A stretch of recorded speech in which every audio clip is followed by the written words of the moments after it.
এটা একটা পুরা আস্ত মাছ মানে পুরাইছে। আর এটা মানে সব সামুদ্রিক মাছ কলা দিয়ে রান্না করে। আর এটা এটা তো আমি চিনি, গারো দিয়ে খাবার, এটা খুব ভালো খাবার। আর এটা চিকেন, আর এগুলো ফ্রুটস। তো আমাদের প্রবাসী ভাইদের প্রতি ভালোবাসা হলো, আমরা যে হোটেলে খাচ্ছি সেই হোটেলের নাম হলো ইটো হোটেল, ইটো, এটা ইটো ক্যাফে। হ্যাঁ, এটা কোন জায়গায়? এটার মালিক কি আপনারা নাকি?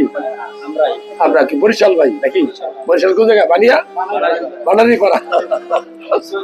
ভাইদের জন্য দোয়া রইলো। আর খাবারের আয়োজন করছে ভাইয়ের নাম কি? একলাস ভাই। 5 দিন ঘুরে আমি আসলে কৃতজ্ঞতা প্রকাশ করছি প্রবাসী ভাইদের। ভালো থাকবেন। মালদ্বীপ ঘুরতে আসলাম, 5 দিন ঘুরে গেছি। ঘুরে যাওয়ার পর মনে হয়েছে যে মালদ্বীপ থেকে যাই।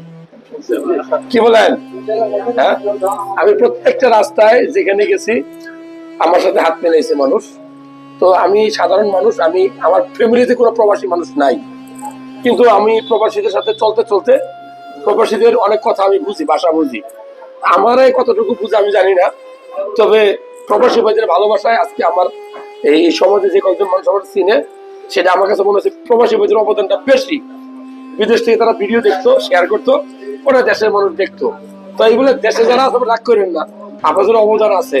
তবে প্রবাস থেকে আমার ভিডিও শেয়ার করা, দেখা, এটা অনেক মানে দুর্বিষহ বিষয়। ওনাকে ডলার খরচ করতে হয়, হ্যাঁ কি রুপিয়া খরচ করতে হয়, বাংলাদেশে তো টাকা খরচ করতে হয়।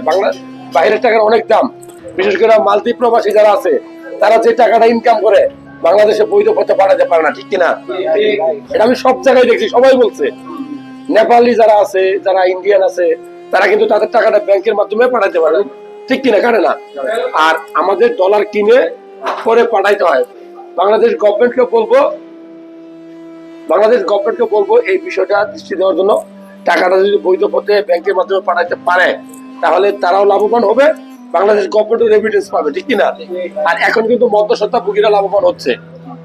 তো ভালোবাসা হলো, আমরা আপনারা খাওয়া দাওয়া করেন, আমি আসি সাথে। আমি তো এত খাবার খেতে পারবো না। আমার দোস্ত বললাম আপনার বড় ফ্রেন্ড।